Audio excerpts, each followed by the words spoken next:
Hi friends, welcome back to Meghana's kitchen. ಇವತ್ತಿನ recipe mutton sambar. Mutton sambar ಜಾಸ್ತಿ ಜಿಡ್ಡು ಇಲ್ದಂಗೆ ರುಚಿಯಾಗಿ ಯಾವ ರೀತಿ ಮಾಡೋದು ಅಂತ ನಾನು ನಿಮಗೆ ತೋರಿಸ್ತೀನಿ. ನೀವು ಅದೇ ರೀತಿ ಮಾಡಿದ್ದೆ ಆದರೆ ಇಷ್ಟೇ ರುಚಿಯಾಗಿ ಮತ್ತು ಜಿಡ್ಡು ಇಲ್ದಂಗೆನೇ ಮಾಡ್ಕೋಬೋದು. ಈ ವಿಧಾನದಲ್ಲಿ ನೀವು ಒಂದ್ಸತಿ ಟ್ರೈ ಮಾಡಿ.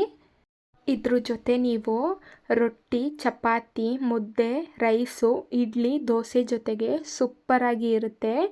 ನೀವು ಇದೇ ವಿಧಾನದಲ್ಲಿ ಟ್ರೈ ಮಾಡಿ ಯಾವ ರೀತಿ ಮಾಡೋದು ಅಂತ ನೋಡೋಣ.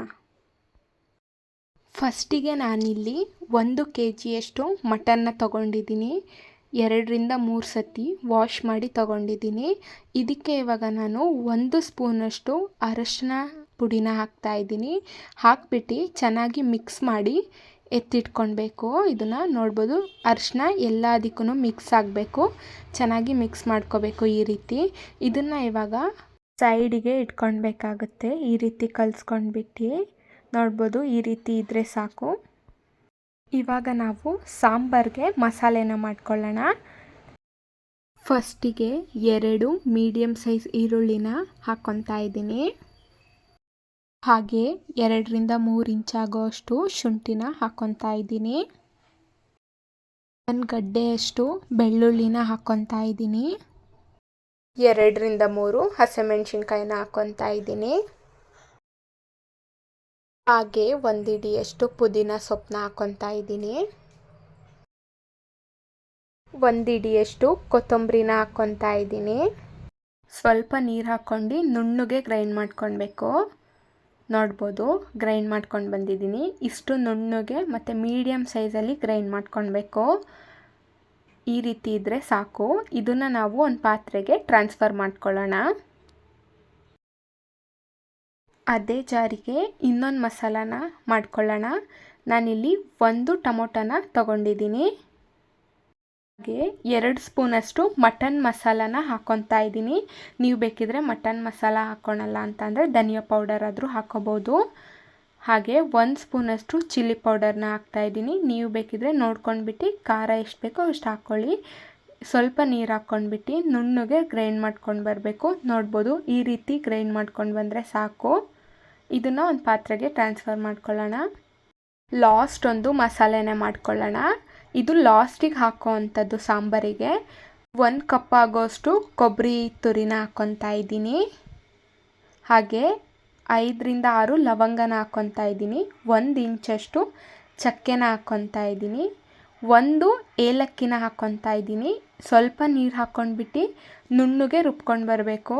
ನೋಡ್ಬೋದು, ಈ ರೀತಿ ಇದ್ದರೆ ಸಾಕು. ಇವಾಗ ನಾನು ಸಾಂಬಾರನ್ನ ಮಾಡ್ಕೊತಾ ಇದ್ದೀನಿ. ನಾನಿಲ್ಲಿ ಕುಕ್ಕರ್ನ ಬಳಸ್ತಾ ಇದ್ದೀನಿ. ಯಾಕಂದರೆ ಮಟನ್ನು ಚೆನ್ನಾಗಿ ಬೇಯುತ್ತೆ ಕುಕ್ಕರಲ್ಲಿ ಅಂತ.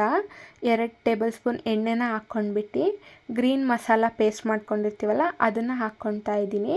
ಹಸಿ ವಾಸನೆ ಹೋಗೋ ತನಕ ಚೆನ್ನಾಗಿ ಫ್ರೈ ಮಾಡ್ಕೊಳ್ಬೇಕು. ನೋಡ್ಬೋದು, ಹಸಿ ವಾಸನೆ ಎಲ್ಲ ಹೋಗಬೇಕು. 20 ಮಿನಿಟ್ಸು ಕ್ಲೋಸ್ ಮಾಡಿ ನಾನು ಬಿಡ್ತಾ ಇದ್ದೀನಿ. ನೋಡ್ಬೋದು, 20 ಮಿನಿಟ್ಸ್ ಆಗಿದೆ. ಈ ರೀತಿ ಕುದಿ ಬರಬೇಕು. ಹಸಿ ವಾಸನೆ ಎಲ್ಲ ಹೋಗಿರಬೇಕು. ಚೆನ್ನಾಗಿ ಮಿಕ್ಸ್ ಮಾಡ್ಕೊಳ್ಬೇಕು. ಈ ರೀತಿ ಕುದಿ ಬರಬೇಕು ಮಸಾಲೆ. ಇದಕ್ಕೆ ಇವಾಗ ನಾವು ಮಟನ್ನ ಆವಾಗಲೇ ಅರಿಶಿನ ಹಾಕಿ ಇಟ್ಟಿದ್ವಲ್ಲ, ಮಟನ್ನ ಹಾಕ್ಕೊತಾ ಇದ್ದೀವಿ. ಹಾಕ್ಕೊಂಡು ಚೆನ್ನಾಗಿ ಮಿಕ್ಸ್ ಮಾಡ್ಕೊಳ್ಬೇಕು.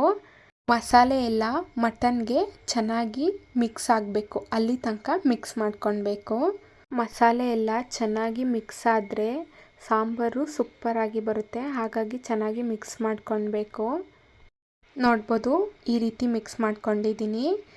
ಇವಾಗ ನಾವು ರುಚಿಗೆ ತಕ್ಕಷ್ಟು ಉಪ್ಪನ್ನ ಹಾಕ್ಕೊತಾ ಇದ್ದೀವಿ. ನೋಡ್ಕೊಂಡ್ಬಿಟ್ಟು ಹಾಕ್ಕೊಳ್ಳಿ ಉಪ್ಪು ಎಷ್ಟು ಬೇಕಷ್ಟು. ನಾನಿಲ್ಲಿ ಕಲ್ಲುಪ್ಪನ್ನ ಹಾಕ್ಕೊತಾ ಇದ್ದೀನಿ. ಉಪ್ಪು ಹಾಕ್ಕೊಂಡು ಚೆನ್ನಾಗಿ ಮಿಕ್ಸ್ ಮಾಡ್ಕೊಳ್ಬೇಕು. 20 ಮಿನಿಟ್ಸು ಕ್ಲೋಸ್ ಮಾಡಿ ಬಿಡಬೇಕು. 20 ಮಿನಿಟ್ಸ್ ಆಗಿದೆ.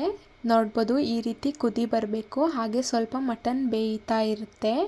ಇದಕ್ಕೆ ಇವಾಗ ನಾವು ಟೊಮೊಟೊ ಮತ್ತು ಮಟನ್ ಮಸಾಲ ಹಾಕ್ಬಿಟ್ಟು ಪೇಸ್ಟ್ ಮಾಡ್ಕೊಂಡಿರ್ತೀವಲ್ಲ ಆ ಮಸಾಲಾನ ಹಾಕ್ಕೊತಾ ಇದ್ದೀನಿ.